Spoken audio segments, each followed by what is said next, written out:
Hello everyone, welcome to Kaipi novel world. अध्याय 11। क्या वो प्रिंस जिन हैं?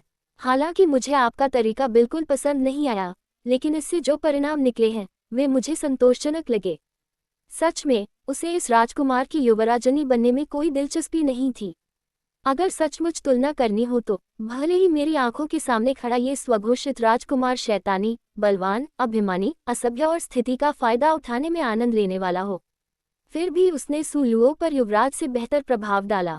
बेचारी बच्ची, अब तो तुम बलि का बकरा बनने वाली हो। नानकोंग लियोन ने सहानुभूति जताते हुए सुलुओं की कोमल गुलाबी नाक पर थपथपाया। हालांकि उसके चेहरे पर कोई भाव नहीं था, फिर भी उसकी आंखों में संतोष की एक झलक दिखाई दी। क्या आपको एक दोस्ताना याद दिलाने की जरूरत है? सुलू के होठों के कोने एक ऐसी मुस्कान से मुड़े जो पूरी तरह से मुस्कान नहीं थी। जिस व्यक्ति को आप अभी पकड़े हुए हैं वह आपकी होने वाली भाभी हैं। गलत। नानकोंग लियोन की आंखें चमक उठी और उसने अपने सफेद दांतों को थोड़ा सा दिखाते हुए कहा, जिस व्यक्ति को इस राजा ने पकड़ रखा है वह मेरी भावी राजकुमारी है। सू लू ने चुपचाप आकाश की ओर देखा। कितना घटिया मजाक है, जरा भी मजेदार नहीं। वह अफवाहों में मशहूर निकम्मी औरत थी जो एक उपपत्नी की संतान थी। इसके अलावा युवराज की मंगेतर का पद भी छीनने वाला था। भला ये तुच्छ राजकुमार उससे शादी करने की हिम्मत कैसे कर सकता था? अब तक सुलुओं को उस व्यक्ति की शक्तिशाली पृष्ठभूमि के बारे में पता नहीं था जिसने उसे पकड़ रखा था। वह अब भी यही सोचती थी कि नानगोंग लियोन उन छोटे सरदारों में से एक है। कमल के तालाब के सामने दोनों के बीच हुई तीखी बहस की बात नहीं करें तो बेहतर है। युवराज को जब ये सच्चाई पता चली कि सुलू ही वह निर्लज लड़की थी, तो उनका पूरा व्यक्तित्व चमक उठा और उनकी आंखों में एक अलग ही चमक आ गई। इस सच्चाई को जानने के बाद बाकी किसी चीज का कोई महत्व नहीं रह गया।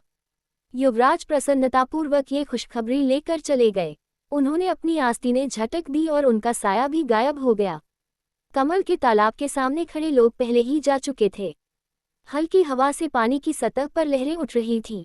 कमल के तालाब में कांपती हुई सुशी नाम की एक लड़की खड़ी थी। दोपहर से शाम तक, फिर शाम से रात तक इंतजार करते करते सुशी का चेहरा पीला पड़ गया, होंठ बैंगनी हो गए, लेकिन उसकी तीसरी बहन फिर भी उसके कपड़े लाने नहीं आई। बेचारी सुशी को यह पता नहीं था कि जब उसने सुवान को धक्का दिया तो उसने बहुत अधिक बल का प्रयोग किया और इस तरह सुवान बेहोश होकर गिर पड़ी। कमल के तालाब में बैठी सुशी इतनी क्रोधित हो गई कि वह लगभग अपने पैर पटकने लगी। उसके मन में सुवान के प्रति घृणा उत्पन्न हो गई। उसने मन ही मन निश्चय किया कि वापस लौटने के बाद वह सुवान को नहीं छोड़ेगी। पूरी रात अंधेरा होने तक इंतजार करने के बाद, अंधेरे का फायदा उठाते हुए सुशी आखिरकार कमल के तालाब से कूदकर जमीन पर आ गई। अचानक पास ही से एक दिल दहला देने वाली चीख सुनाई दी, भूत। चीख की आवाज सुनकर सुशी ने धीरे धीरे अपना सिर उस दिशा में घुमाया। उसका चेहरा बुरी तरह विकृत हो गया था और गुस्से से उसकी आंखें लाल हो गई थीं। आज के लिए उसे काफी परेशान किया जा चुका था। वह मुड़ी और उस बदकिस्मत नौकर पर अपना गुस्सा निकालने ही वाली थी कि तभी उसे एहसास हुआ कि वह नौकर भूत से बुरी तरह डरकर बेहोश हो गया था। अब अपना गुस्सा निकालने का कोई रास्ता न देखकर सुशी ने अपनी नजरें हटा लीं और अंधेरे का फायदा उठाकर तेजी से अपने आंगन की ओर भाग गई। सुमनो का सबसे दूरस्थ छोटा आंगन। सुलुओं के मुंह में घास का एक तिनका था, दोनों हाथ सिर के पीछे थे और वह छत पर दोनों पैर ऊपर उठाकर लेटी हुई थी, जिससे एक आरामदेह और सुखमय भाव झलक रहा था। उसने आराम से आज सुबह की घटनाओं का जायजा लिया। सुशी और सुवान दोनों की शर्मिंदगी के बारे में सोचकर उसे खुशी हुई। दोनों के बीच भविष्य में होने वाले झगड़ों और मनमुटाव के बारे में सोचकर उसकी खुशी और भी बढ़ गई। सोचते सोचते अचानक सुलुओं के मन में एक अद्वितीय चेहरा कौंध गया। विशेष रूप से वो मोहक आंखें, स्याही की तरह काली, जिनमें गर्व से भरी हुई ऑब्सीडियन पुतली से तेज रोशनी चमक रही थी। हालांकि उनकी हंसी लापरवाह सी लगती थी, लेकिन उसमें एक बाज जैसी ताकत और शान छिपी थी। सम्मोहक, तिरस्कारपूर्ण, लेकिन साथ ही साथ एक मजबूत दबंग रवैया भी झलकता था। उसने उस लड़के के बारे में लूलू को बताया, जो तुरंत इतनी उत्साहित हो गई कि उसके हाथ में रखा कटोरा कांपने लगा। उसने उत्साह से कहा, मालकिन, अगर मेरा अनुमान गलत नहीं है तो जिनसे आप मिल रही हैं वे महामहिम राजकुमार जिन हैं। जी हाँ, वे राजकुमार जिन ही होंगे। ग्राफ। अध्याय 12। मेरे अधीन होकर समृद्ध हो जाओ, अन्यथा मेरा विरोध करके नष्ट हो जाओ। क्या राजकुमार जिन सचमुच प्रसिद्ध हैं? सुलुओं ने पूछा, यहाँ तक कि उसके शरीर की पिछली आत्मा भी राजकुमार जिन के बारे में ज्यादा नहीं जानती थी। बेशक प्रिंस जिन प्रसिद्ध हैं, इस दुनिया में प्रिंस जिन से ज्यादा प्रसिद्ध कोई नहीं है। कहा जाता है कि प्रिंस जिन की प्रतिभा महाद्वीप में नंबर 1 है और पिछले 5000 वर्षों में उनकी प्रतिभा का स्थान दूसरे स्थान पर है। महोदय, आपका क्या कहना है? क्या इसे पिछले 5000 वर्षों में दूसरे नंबर पर रखा गया है? क्या ये कुछ ज्यादा ही बड़ा चढ़ाकर नहीं कहा गया है? जाहिर है, ये सिर्फ इसी वजह से नहीं है। इस समय राजकुमार जिन त्रितत्वीय जादूगर हैं। 3 तत्व। ज्यादातर लोगों के पास एक तत्व भी नहीं होता, लेकिन राजकुमार जिन एक ही समय में तीनों तत्वों का अभ्यास कर रहे हैं। लू लुओ का चेहरा श्रद्धा से भरा हुआ था। विस्मय भरी नजरों से उसने आगे कहा, ऐसा कहा जाता है कि त्रितत्वीय जादूगरों को देवत्व प्राप्त करने के कई अवसर मिलते हैं। शीर्ष प्रतिभा वाले जादूगर तो बहुत पहले ही देवत्व प्राप्त कर चुके हैं और अमर जीवन पा चुके हैं। क्या राजकुमार जिन नानगोंग लियुयुन इतने शक्तिशाली हैं? यदि यह सच है तो जीतने वाला राजा बनेगा, हारने वाला रानी जैसी कहावतें वे यूं ही नहीं दोहराते। अपनी प्रतिभा के बल पर उनके लिए सिंहासन हथियाना कोई मुश्किल काम नहीं होगा। जब सू लू अभी भी इन्हीं विचारों में डूबी हुई थी, तभी अचानक उसकी आंखों के सामने एक बड़ा सा चेहरा प्रकट हुआ। सुगठित भौहों के नीचे पतली और आकर्षक आकृति वाला चेहरा, जिसमें काली दिव्य आंखों की एक जोड़ी थी, किसी कुशल मूर्तिकार की कृति जैसा प्रतीत होता था। उसने आज दोपहर ही इस खूबसूरत चेहरे को देखा था, इसलिए वह इस व्यक्ति को पहचानने में गलती नहीं कर सकती थी। कहीं ये कोई भ्रम तो नहीं था? सू लू अपनी आंखों को मलने के बारे में सोच ही रही थी कि तभी बड़े बड़े हाथों ने उसके कोमल हाथों को पकड़ लिया। नानगोंग लियुन की काली आंखों ने सू लू को एक रहस्यमयी मुस्कान के साथ देखा। क्या तुम इस राजा को नहीं पहचानती?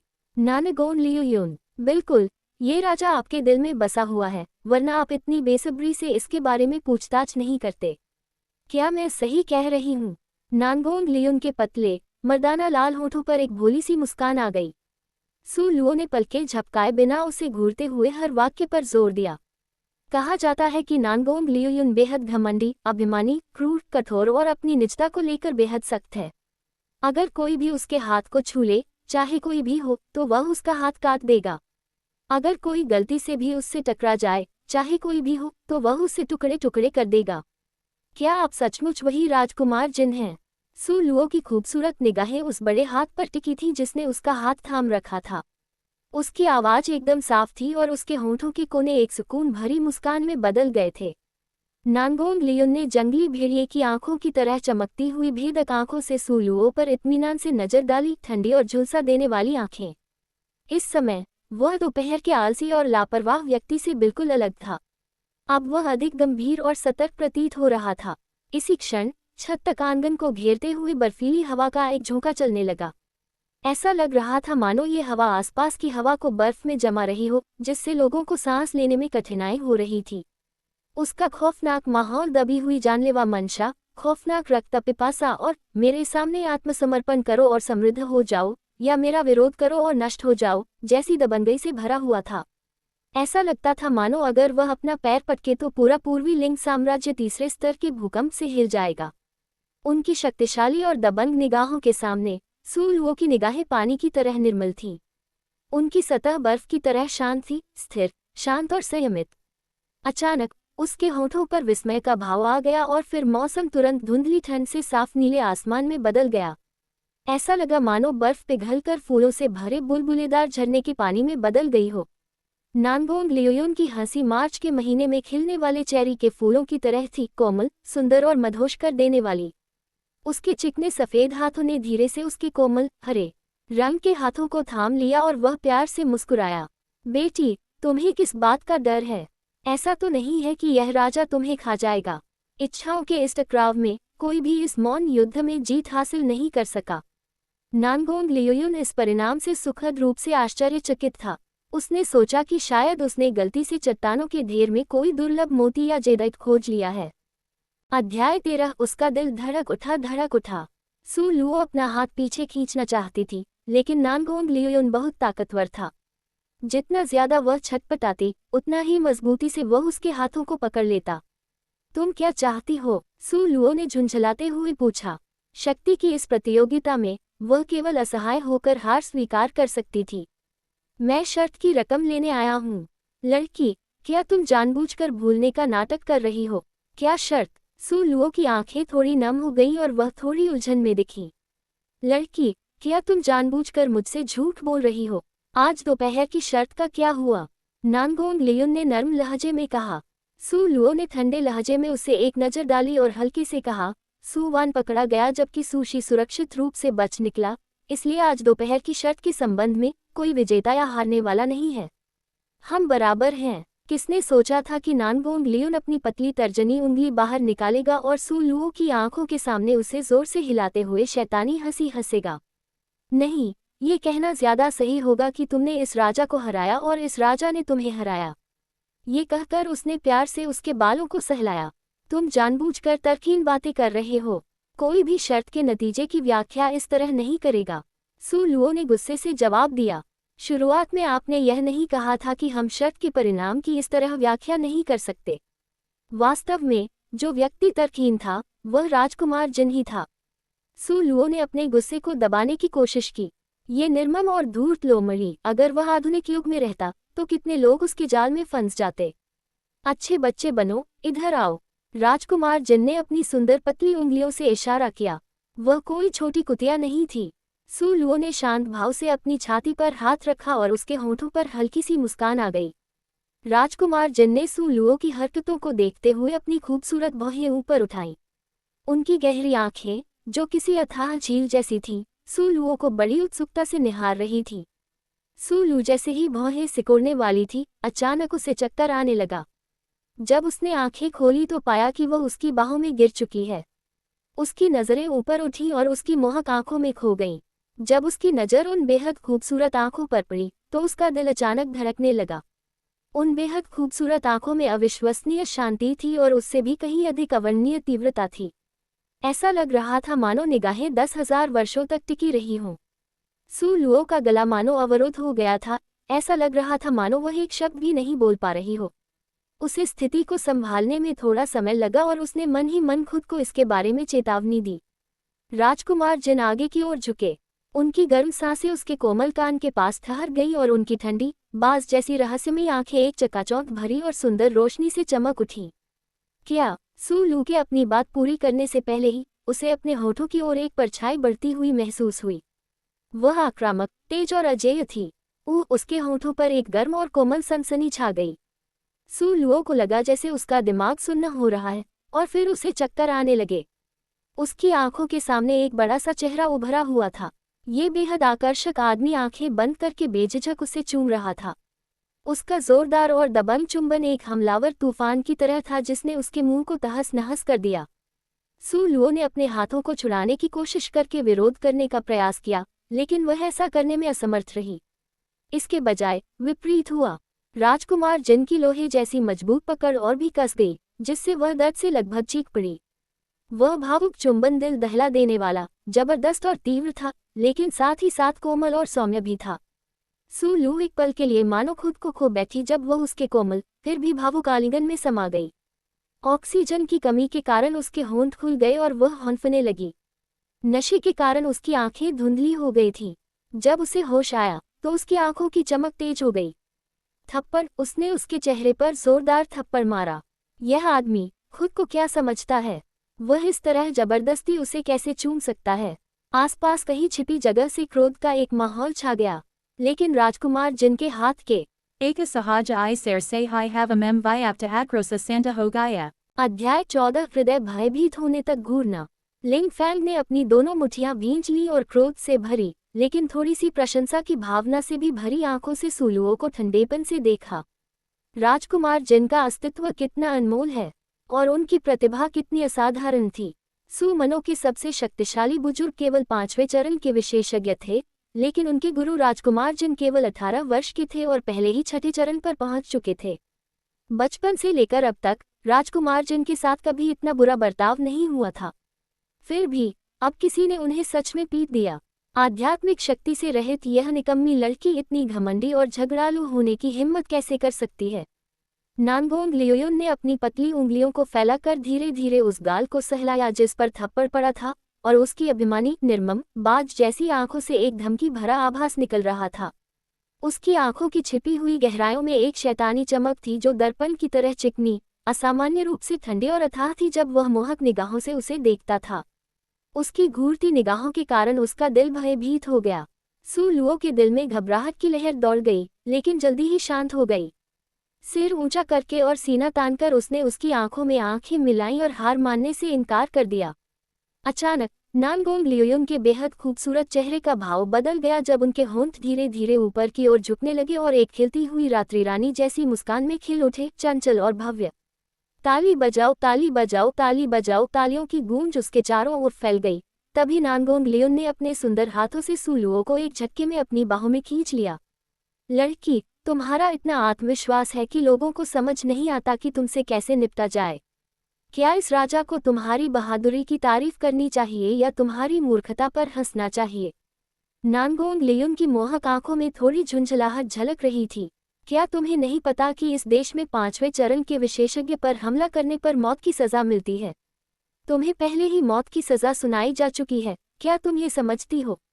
ये क्या बकवास है? क्या वो जबरदस्ती चुंबन किए जाने के खिलाफ विरोध नहीं कर सकती? ये कैसा कानून है? ये शक्तिशाली अभिजात वर्ग के प्रति इतना पक्षपातपूर्ण क्यों है? नानगोंग लियोन ने मानो उसके अनकहे शब्दों को समझ लिया और हल्की सी मुस्कान दी। इस दुनिया में जहाँ ताकतवरों का सम्मान होता है, मुक्का ही कानून है। ये ठीक नहीं है ना? लेकिन तुम्हें निकम्मा बनने के लिए किसने कहा? सू लुओ ने अपनी मुठ्ठियां भींच ली, वह हाथ छोड़ने को तैयार नहीं थी। नानगोंग लियोन ने उसे वास्तविकता का कड़ा सबक सिखाया। उसे यह स्पष्ट रूप से समझाया कि इस दुनिया में केवल एक शक्तिशाली मुट्ठी ही किसी को बोलने का अधिकार दिला सकती है। नानगोंग लियोन ने अपनी आंखें थोड़ी सिकोड़ी, उसकी मोहक निगाहों ने सू लुओ को ऊपर से नीचे तक देखा। फिर उसने उसका हाथ सहलाया और उसके सिर को छुआ। तुम क्या कर रहे हो? क्या उसे लगा कि वह एक गुड़िया है? चांदनी रात में नानगोंग लियोन की खूबसूरत स्याही जैसी काली आंखों में एक रहस्यमय झलक थी। वह अचानक खड़ा हुआ, सू लुओ का हाथ पकड़ा और बड़े ही आकर्षक अंदाज में बोला, चलो, मैं तुम्हें कहीं ले जा रहा हूँ। कहाँ? सू लुओ ने हैरानी भरे भाव से उसकी ओर देखा। इस समय उसकी आंखों में झिलमिलाती हुई उत्तेजना की चमक थी। ऐसा लग रहा था मानो उसे अचानक किसी ऐसी बात का हल मिल गया हो जिसके बारे में वह सोच विचार कर रहा था। आत्मा परीक्षण मंदिर। नानगोंग लियोन ने अपने माथे से काले बालों की एक पतली रेशमी लट हटाई। उसका सुगठित जबड़ा स्पष्ट रूप से दिखाई दे रहा था, जबकि उसकी मोहक आवाज ने उसे इतना मोहित कर लिया कि मना करना असंभव हो गया। आत्मा परीक्षण मंदिर, हम वहाँ क्या करने वाले हैं? सू लुओ इस जगह को जानती थी, क्योंकि जिस दिन उसे आत्मा परीक्षण मंदिर से अपने परिणाम मिले थे, उसी दिन से उसका जीवन पूरी तरह बदल गया था। आपको क्या लगता है लोग स्पिरिट टेस्टिंग टेम्पल में क्या करते हैं? नानगोंग लियोयुन अचानक एक मधुर हंसी हंस पड़ा। उसकी आवाज दोस्ताना और शांत थी। रात के सन्नाटे में यह आवाज बेहद खूबसूरत लग रही थी। लेकिन क्या स्पिरिट टेम्पल में महीने की पहली तारीख को ही लोगों को प्रवेश की अनुमति नहीं होती? नानगोंग लियोन ने शरारती अंदाज में कुछ बार हल्की हंसी हंसी। उसके चिकने माथे को सहलाते हुए उसने प्यार से कहा, नादानी बच्ची, तुम्हें इस बात की आदत डाल लेनी चाहिए कि कुछ लोग, जैसे ये राजा, ऐसे विशेषाधिकार पाने के लिए ही पैदा हुए हैं। अध्याय 15। निकम्मा असल में एक महाप्रतिभाशाली व्यक्ति है। उनके काले घने बाल रेशमी धागों की तरह उनकी पीठ पर लहरा रहे थे, जो देखने में बेहद आकर्षक लग रहे थे। उनका लंबा, सुगठित कद काठी सुरुचिपूर्ण था और उनका पतला शरीर एक अलग ही गरिमा प्रदान कर रहा था। गीले वस्त्र हवा में लहरा रहे थे और कमर पर बंदी जैद की बेल्ट हवा के साथ फड़फड़ा रही थी, मानो वे किसी अमर प्राणी की तरह हवा में तैर रहे हों। उसकी आंखें आत्मविश्वास और अहंकार से भरी हुई थीं, क्योंकि वह एक विशालकाय, एकांतप्रिय देवता की तरह महान और दबंग आभा बिखेर रहा था, जबकि उसका पूरा शरीर एक चमकदार प्रकाश से जगमगा रहा था जो आंखों को चकाचौंध कर देता था। ऐसा प्रतीत होता है मानो केवल वहां खड़े होकर ही वह अपने हाथ की हथेली में पूरे विश्व को, उसके राजसी पहाड़ों और अंतहीन नदियों सहित, नियंत्रित कर सकता हो।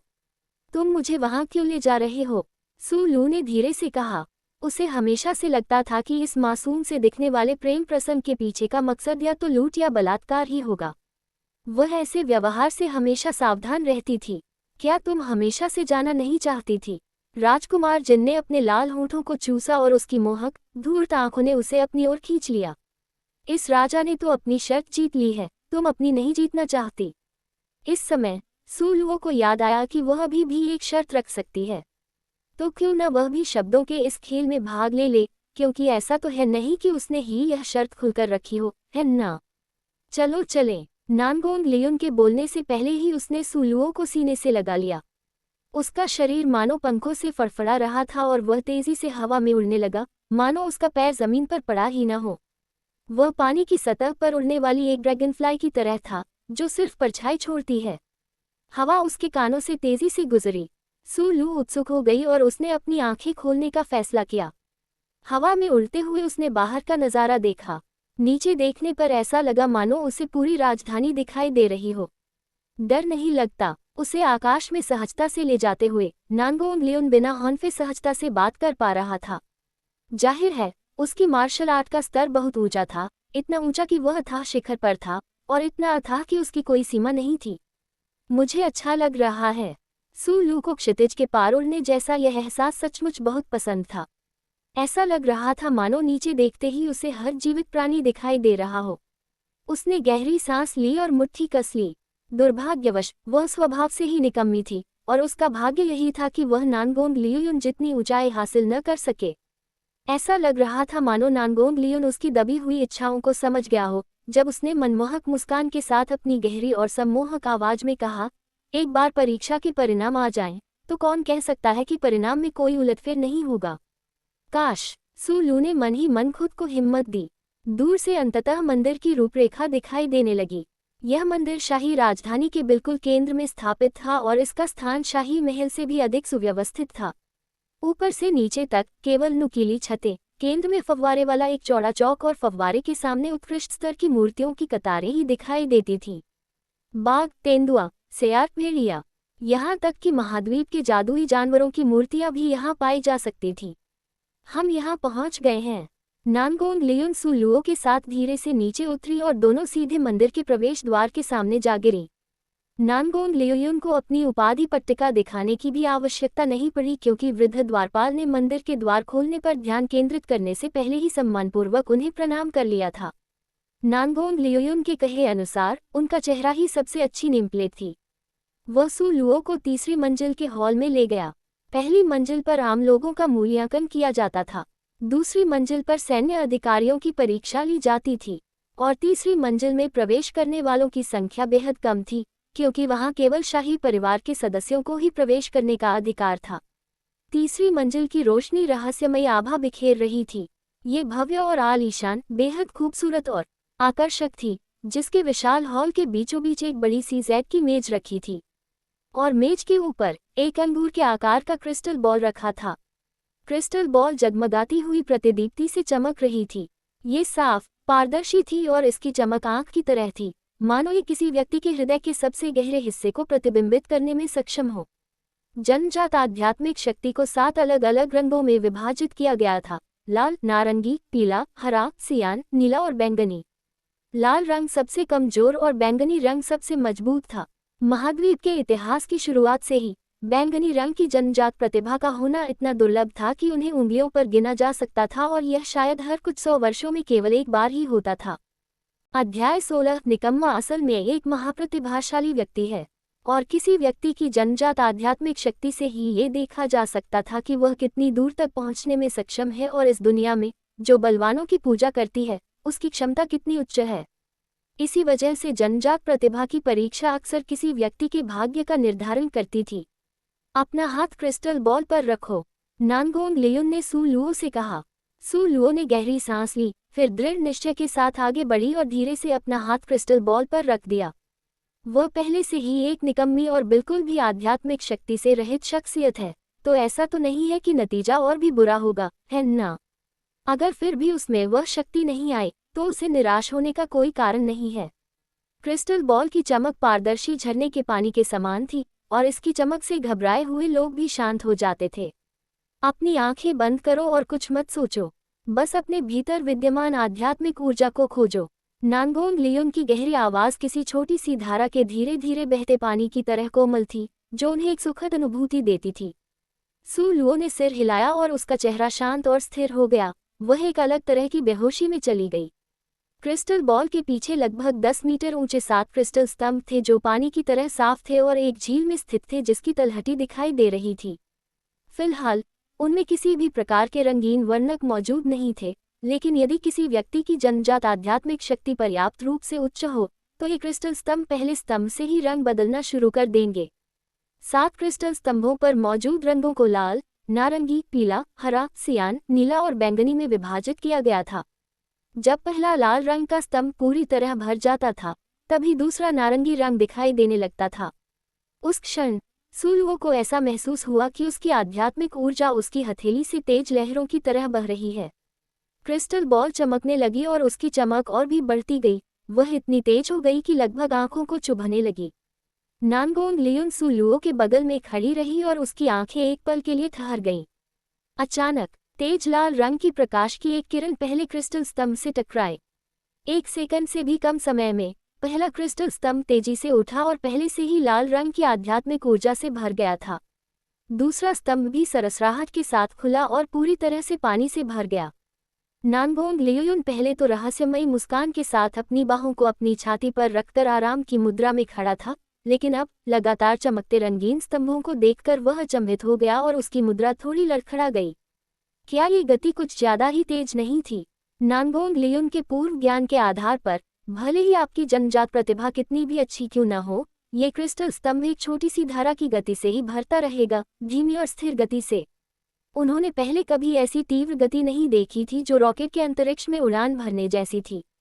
लाल, नारंगी, पीला, वूश वूश वूश। 1 मिनट से भी कम समय में सुलु 3 क्रिस्टल स्तंभों को पार कर चुकी थी।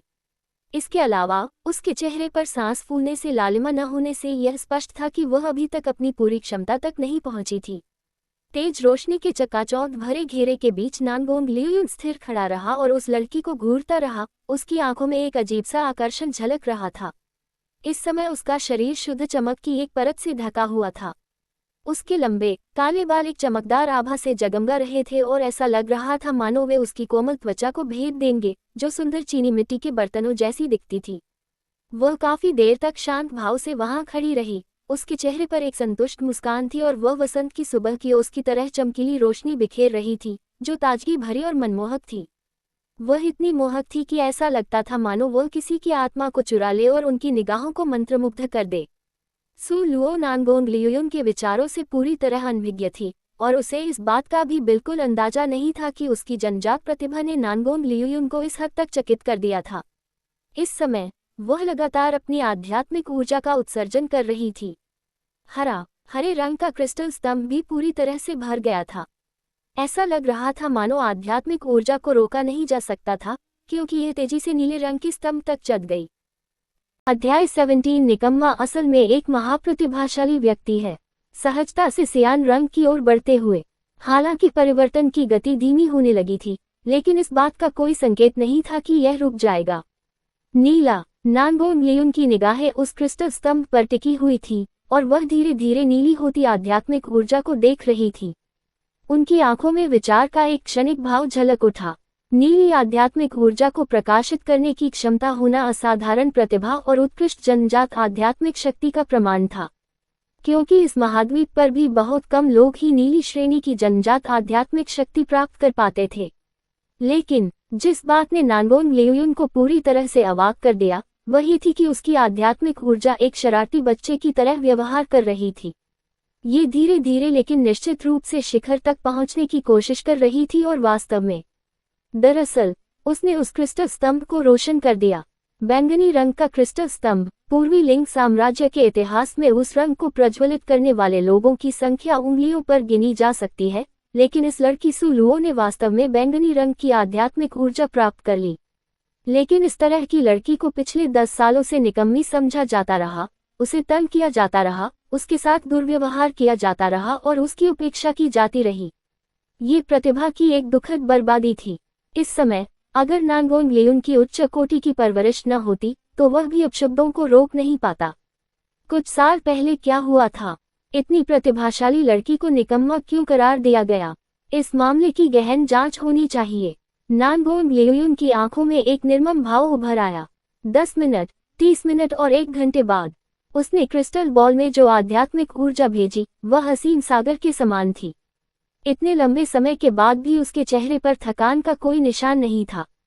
इस दुनिया में जहाँ केवल बलवानों का ही सम्मान होता था, प्रतिभा और जन्मजात आध्यात्मिक शक्ति ही सब कुछ निर्धारित करती थी।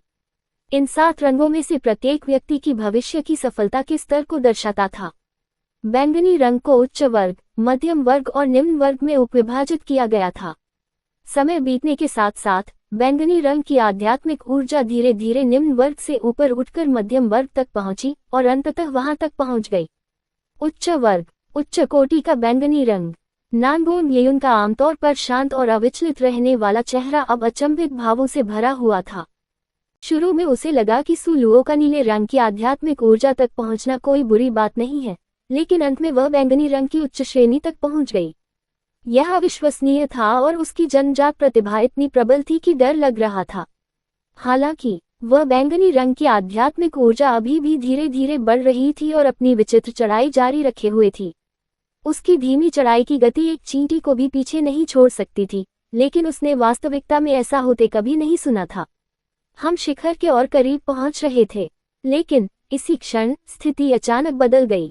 ठीक उसी समय जब क्रिस्टल बॉल पूरी तरह से भरने ही वाली थी, 7 रंगीन क्रिस्टल स्तंभ अचानक काले हो गए, मानो वे टूट गए हों और सारे रंग गायब हो गए। इस क्षण 7 क्रिस्टल स्तंभ अपने मूल पारदर्शी रंग में वापस आ गए और उनमें रंग का कोई निशान नहीं बचा था। सु लुओ को अचानक अपने गले में धातु जैसा मीठा स्वाद महसूस हुआ और उसके मुंह के कोने से खून की एक धारा फूट पड़ी। लुओ लुओ, नानगोंग लियुन मानो पलक झपकते ही सु लुओ के सामने प्रकट हो गया। उसकी गति धुएं की तरह तेज थी। उसने सु लुओ को अपनी गोद में उठा लिया। उसके चेहरे पर चिंता और घबराहट के भाव थे। मैं ठीक हूँ। सु लुओ ने उसकी बाहों में सिर झुकाया और कमजोरी से सिर हिलाया। पहले क्या हुआ था? टेस्ट का नतीजा क्या निकला? क्या अभी भी वही बेकार का नतीजा है? आखिरकार वह अब भी अपनी उस निकम्मी जन्मजात प्रतिभा को लेकर चिंतित थी। नानगोंग लियुन के होठों के कोने पर एक टेढ़ी मुस्कान खिल उठी। उसने शरारती अंदाज में उसके चिकने माथे पर थपथपाया और धीमी आवाज में जवाब दिया, अगर तुम निकम्मी हो तो इस दुनिया के सारे लोग बेवकूफ हैं। तो मैं किसी काम की नहीं हूँ। सु लुओ का मूड अचानक कम तनावपूर्ण हो गया और उसकी उत्तेजित निगाहें आशा भरी निगाहों से नानगोंग लियुन की ओर देखने लगी। खांसी, खांसी। इस समय नानगोंग लियुन को समझ नहीं आ रहा था कि सु लुओ को ये खबर कैसे सुनाए। अरे, दरअसल इस क्रिस्टल बॉल में शायद थोड़ी सी गड़बड़ी है। अध्याय 18 औषध विक्रेता बनने की प्रतिभा। तुम्हारा क्या मतलब है? सु लुओ ने जिज्ञासा से पूछा। नानगोंग लियुन भी यह नहीं बता पा रहे थे कि समस्या कहाँ से शुरू हुई। उन्होंने सु लुओ के माथे पर धीरे से थपथपाया। चिंता मत करो, कोई भी इस बात से इनकार नहीं कर सकता कि तुम वाकई प्रतिभाशाली लोगों में भी एक हो, लेकिन इसे साबित करना थोड़ा मुश्किल हो सकता है। चूंकि तुम पिछले 10 साल से इंतजार कर रहे हो, तो कुछ और दिन इंतजार करने से कोई खास फर्क नहीं पड़ेगा। क्या मैं सही कह रहा हूँ? क्या? सु लुओ ने दृढ़ता से उसकी ओर देखा। कहीं यह अप्रत्याशित वापसी कोई विशेष मामला तो नहीं है? नानगोंग लियुन ने सहानुभूतिपूर्वक उसकी ओर देखा और गंभीरता से सिर हिलाया। सु लुओ दर्द से सिर पकड़कर जमीन पर गिर पड़ी। आखिर उसकी किस्मत इतनी बुरी क्यों थी? मैं तुम्हें एक अच्छी खबर सुनाता हूँ। नानगोंग लियुन उसे इस हालत में देखकर सहन नहीं कर सका, इसलिए वह अपने अनोखे शैतानी और रहस्यमयी अंदाज में मुस्कुराते हुए उसके करीब झुक गया। बोलो, सु लुओ ने संक्षिप्त रूप से उत्तर दिया। आपकी प्रतिभा वाकई बहुत अद्भुत है। क्या आपने अपने चारों ओर फैली चमकदार किरणें देखी? क्या आपको याद है कि उनका रंग क्या था? हल्के नारंगी रंग के साथ हरा। सु लुओ ने अनिश्चितता से जवाब दिया। नानगोंग लियुन ने सु लुओ के सिर को धीरे से सहलाया। उनकी हरकतें किसी पिल्ले को प्यार से सहलाने जैसी थी। उनके होठों पर कोमलता का एक ऐसा भाव था जिसे सु लुओ खुद भी नहीं समझ पाए। नासमझ बच्ची, क्या तुम्हें नहीं पता कि हरा रंग लकड़ी तत्व का प्रतीक है जबकि नारंगी रंग अग्नि तत्व का? आप क्या कह रहे हैं? सही कहा, तुम्हारे पास 2 मौलिक गुण हैं और वे हैं लकड़ी और अग्नि। नानगोंग लियुन की आंखों में थोड़ी ईर्ष्या झलक रही थी। बहुत से लोग पृथ्वी और अग्नि के दोहरे मौलिक संयोजन की पूजा करते हैं। तुम्हें किस बात से इतनी जलन हो रही है? सु लुओ ने हैरानी से पूछा। उसने लु लुओ से पहले ही सुना था कि महान राजकुमार जन त्रितत्वीय अभ्यासी हैं, तो फिर उन्हें उसके 2 तत्वों से ईर्ष्या क्यों होगी? बेटी, तुम्हें पता ही नहीं कि तुम कितनी भाग्यशाली हो। नानगोंग लियुन ने सहानुभूतिपूर्वक उसे जमीन से उठाया और बगल में रखे गद्देदार सोफे पर बिठा दिया। उसकी उलझन दूर करने के लिए उन्होंने समझाना शुरू किया। अगर कोई और तत्व होते तो दो का होना भी कोई खास बात नहीं होती, लेकिन लकड़ी और अग्नि दोनों तत्वों का एक ही व्यक्ति में होना, क्या तुम जानती हो इसका क्या मतलब है? क्या? सु लुओ ने उसे हैरानी से देखा। वह सचमुच इस दुनिया के बारे में कुछ नहीं जानती थी, जहाँ ताकतवरों का सम्मान किया जाता था। जब लकड़ी और अग्नि तत्व एक साथ प्रकट होते हैं, तो यह औषध विक्रेता की प्रतिभा के उदय का संकेत देता है। लड़की, क्या तुम औषध विक्रेताओं के बारे में जानती हो? उसका खोया हुआ भाव इतना प्यारा लग रहा था कि उसने चुपके से उसकी छोटे छोटे गुलाबी गालों को सहलाया। सु लुओ ने उसे घूरकर देखा और उदासीनता से कहा, कृपया समझाएं। नानगोंग लियुन ने दिल खोलकर हंसते हुए कहा, कई तत्वों से युक्त लोग तो वैसे भी दुर्लभ हैं, लेकिन औषध विक्रेता बनने के लिए लकड़ी और अग्नि दोनों तत्वों का होना तो और भी दुर्लभ है। इसलिए औषध विक्रेता इस दुनिया में बेहद ऊंचे दर्जे के दुर्लभ प्राणी हैं। उदाहरण के लिए, अगर आपके पिता को आपकी प्रतिभा के बारे में पता चल जाए, तो वे आपकी मदद के लिए हर संभव प्रयास करेंगे। आपको धमकाने की तो बात ही छोड़ी, लोग आपकी आलोचना करने से भी डरेंगे। क्या औषधालय इतने उपयोगी होते हैं? सु लुओ ने अपना कोमल चेहरा झुकाकर सावधानी से पूछा, क्या तुमने कभी लिमिट ब्रेकिंग इमॉर्टल पिल के बारे में सुना है? सिर्फ एक गोली से ही कोई भी बाधा को पार करके अगले स्तर तक पहुंच सकता है। अब भी तुम्हें लगता है कि औषध विक्रेता बेकार हैं? नानगोंग लियुन ने धीरे से अपना सिर सहलाया। अब तुम्हें समझ आया कि तुम्हारी प्रतिभा कितनी अद्भुत है। क्या अब तुम्हारा दिल थोड़ा बेहतर महसूस कर रहा है? लेकिन सु लुओ ने अपने हाथों को देखा, फिर पारदर्शी क्रिस्टल बॉल पर नजर डाली। उसकी आध्यात्मिक शक्ति बहुत ही अजीब थी। 3 दिन तक मेरा इंतजार करो। नानगोंग लियुन के चेहरे पर एक दुर्लभ गंभीरता का भाव प्रकट हुआ और उनकी स्याही जैसी काली आंखें चमक उठीं। मैं तुम्हें 3 दिन बाद जवाब दूंगा। लगता है सिंकिंग सनसेट पीक की यात्रा करना जरूरी है। नानगोंग लियुन की आंखों में एक जटिल भाव झलक उठा। संपर्क सेवा की शर्तें। अध्याय 19। मेरा दिल बहुत पहले ही टूट चुका था। क्रिस्टल बॉल के झटके से सु लुओ को गंभीर चोट तो नहीं आई, लेकिन उसका सिर चकरा रहा था और दर्द के मारे कभी कभी फड़क रहा था। हालांकि उसने इस बारे में नानगोंग लियुन से कुछ नहीं कहा। हवेली में लौटने के बाद सु लुओ अपने बिस्तर पर लेट गई और आज की घटनाओं के बारे में सोचने लगी। जिस साजिश के चलते सु वान पानी में गिर गई और सु शी भी उसमें फंस गई, उस वजह से दोनों बहनें आपस में झगड़ने लगी और उन्हें बहुत कष्ट सहना पड़ा। जब वह सोच में डूबी हुई थी, तभी अचानक बिना किसी कारण के एक सुंदर चेहरा उसके दिमाग में उभर आया। अतुलनीय रूप रंग, असाधारण जन्मजात प्रतिभा, मार्शल आर्ट में महारत और यहाँ तक कि साम्राज्य के सम्मानित राजकुमार होने के कारण उन्होंने उसके साथ इतना बुरा व्यवहार नहीं किया, और लाक्षणिक रूप से कहें तो नानगोंग लियुन एक बुरी साथी साबित नहीं होती। सु लुओ के होठों के कोने पर एक हल्की और कड़वी मुस्कान उभर आई। तो क्या हुआ अगर नानगोंग लियुन उसके बारे में गंभीर थी? उसका दिल तो बहुत पहले ही टूट चुका था और लगभग चकनाचूर हो चुका था। भला वह दोबारा किसी और से प्यार कैसे कर सकती थी? युनशी, उस दुनिया में तुम कैसी हो? मैंने ड्रैगन रिंग निगल ली थी ताकि तुम उसे कभी ढूंढ न सको। हाँ हाँ। क्या बहन मिंग तुम्हें माफ करेगी? अचानक एक चमकीली आंसू की बूंद उसके गोरे कोमल चेहरे से लुढ़ककर उसके सूती तकिए को गीला कर दिया। युनशी ने उसे अभूतपूर्व आघात पहुंचाया था और उसकी अटूट निष्ठा को बेरहमी से चकनाचूर कर दिया था। सु लू जानती थी कि अगर वह इस जीवन में किसी और से प्रेम करे और फिर से उस तरह किसी पर भरोसा करे, तो ये सचमुच एक बहुत मुश्किल काम होगा। रात का समय था। ऐसा लग रहा था मानो आसमान को काले रंग की पट्टी से लपेट दिया गया हो। भोर होने से पहले रात का आसमान घोर काला था, मानो उस पर गाढ़ी काली स्याही गिरा दी गई हो। गहरी नींद में डूबी सु लुओ को इस बात का अंदाजा नहीं था कि ये दिन इतनी जल्दी कैसे आ गया। सुबह तड़के पूर्वी आकाश में लाल सूरज की पहली किरण धीरे धीरे ऊपर चढ़ने लगी। जैसे ही दिन का उजाला हुआ, पूरा आकाश लाल रंग से रंग गया, जो स्पष्ट रूप से एक साफ और उज्ज्वल दिन का संकेत दे रहा था। हालांकि कई लोगों को लगा कि आज सु लुओ के लिए सबसे बुरा दिन है। नाश्ता करने के बाद लू लुओ अचानक से हड़बड़ी में दौड़कर आई। उसकी आंखों में आंसू थे और चेहरा घबराहट से भरा हुआ था। मैडम, आप अभी भी इतनी शांत और तनाव मुक्त कैसे हैं? कोई बड़ी घटना घटी है? यहाँ जल्दी से जल्दी पहुँचने के कारण उनकी सांस फूलने लगी। सु लुओ ने उसके लिए 1 कप पानी डाला और हल्की सी मुस्कान के साथ बोली, अलग अलग परिस्थितियों में अलग अलग कदम उठाने पड़ते हैं, आराम से सोचो, धीरे धीरे पानी पियो और फिर बात करना। लू लुओ को पानी पीने का समय कैसे मिल सकता था? वह इतनी चिंतित थी कि उसके माथे पर पसीने की बूंदें थीं। घबराहट में उसने कहा, सुश्री, ये भला अच्छी बात कैसे हो सकती है? सुबह होते ही युवराज स्वयं अपने साथ कुछ लोगों को लेकर आए और कहा कि वे आपकी सगाई रद्द करना चाहते हैं। ओह, तो बात ऐसी है, और उसे लगा कि कुछ बुरा हो गया है। सू लुओ ने शांत भाव से अपने लिए पानी डाला और आराम से पी लिया, मानो वह इस समय दुनिया की सबसे कीमती चाय का स्वाद ले रही हो।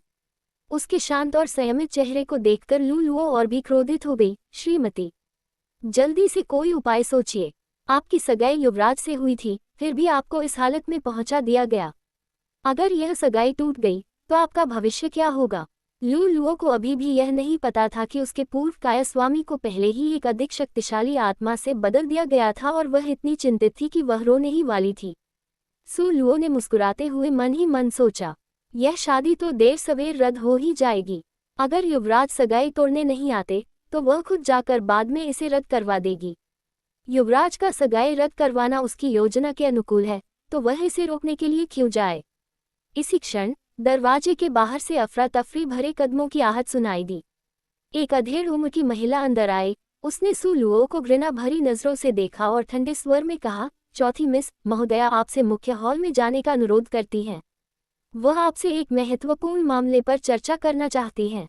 यह महिला मैडम की सबसे Kusala Ayati, Ayagwe ke nama se yani Jane Valley Yaha Mahila Yada Varga Mem Duser Darya Kiti, Isali Su Luo ke Samain Bivaha Hamesa Sanyamita Rahatiti, Sahar ke Hava Bava se Hi Isa Lagata Damano Vaha Malika Ho Ora Su Luo USA's Kamatara Ho। अध्याय 20 बिल्कुल अविश्वसनीय। सू Luo ने ठंडी मुस्कान के साथ कहा, अगर मैं हर बार आपके कहने पर जाऊंगी तो क्या मेरी बहुत बेइज्जती नहीं होगी? सू लुओ की नज़र में यह मैडम सू दयालु नहीं थी। सू लुओ के शरीर में बसी आत्मा को मैडम सू और नैनी गुई के हाथों अनगिनत कष्ट झेलने पड़े थे। नैनी गुई ने ठंडी मुस्कान के साथ तिरस्कार पूर्वक कहा, चौथी मिस आप मजाक कर रही हैं, है ना? यह मिस कभी मजाक नहीं करती। सू लुओ ने अपनी बाहों को अपनी छाती पर बांधते हुए गंभीरता से जवाब दिया।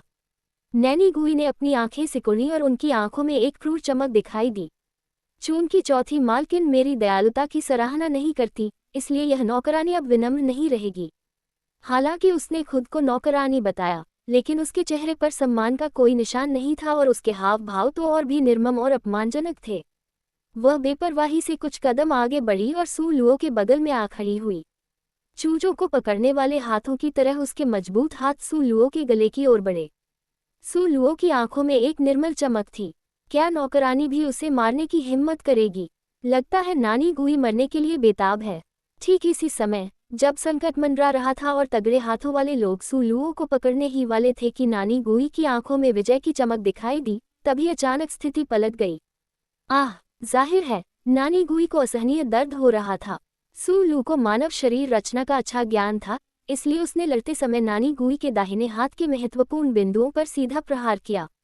उसके वार एकदम सटीक और सुव्यवस्थित थे, जरा भी लापरवाही नहीं थी। सू लुओ ने अपनी बाहों को अपनी छाती पर बांध लिया और अपने चेहरे पर एक व्यंग्यात्मक ठंडी मुस्कान के साथ शांति से उसकी ओर देखा। तुम्हें कैसे पता? ये तो मुमकिन ही नहीं। नैनी गुई अचंभित दिखी और स्पष्ट रूप से स्तब्ध थी। ओह, सू लुओ ने हल्के से व्यंग्य किया।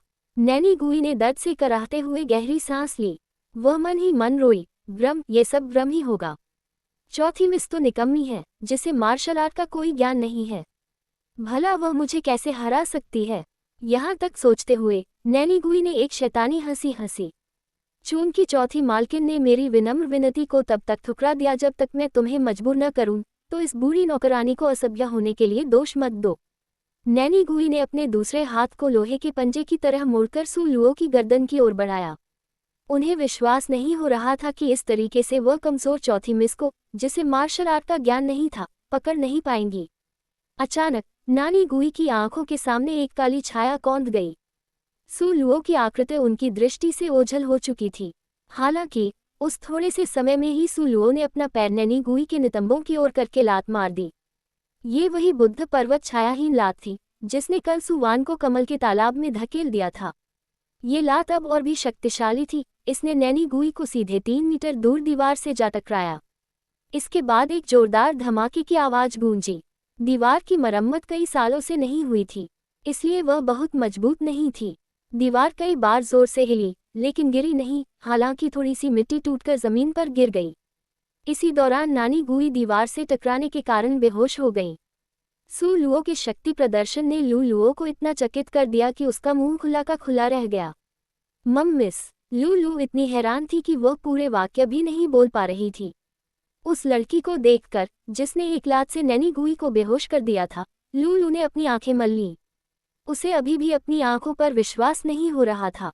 ओह! सू लुओ ने धीरे से आह भरी। एक हाथ ठुड्डी के नीचे रखकर वह सोचने लगी कि वह इस बुढ़िया से कैसे निपटेगी। सू लुओ को अपनी पुरानी यादों से याद आया कि बीते सालों में नैनी गुई लगातार उसे तंग करती रही। इससे भी बुरा ये था कि वह जानबूझकर रसोई से सुअर का चारा मंगवाती थी। जब वह बीमार होती थी तो दवा देने के बजाय पेशाब पिला देती थी। सू लुओ ने गुस्से में विरोध किया, लेकिन नैनी गुई ने बड़ी बड़ी सुइयां चुभोकर उसे परेशान किया। इस तरह की बुढ़िया चुड़ैल का मर जाना ही बेहतर है। उस चोट के आधार पर ही उसे कुछ दिनों के लिए बेहोश हो जाना चाहिए। मेरी स्टोरी सुनने के लिए आप सभी का धन्यवाद। अगर मेरी स्टोरी पसंद आती है तो मेरे चैनल को सब्सक्राइब करें।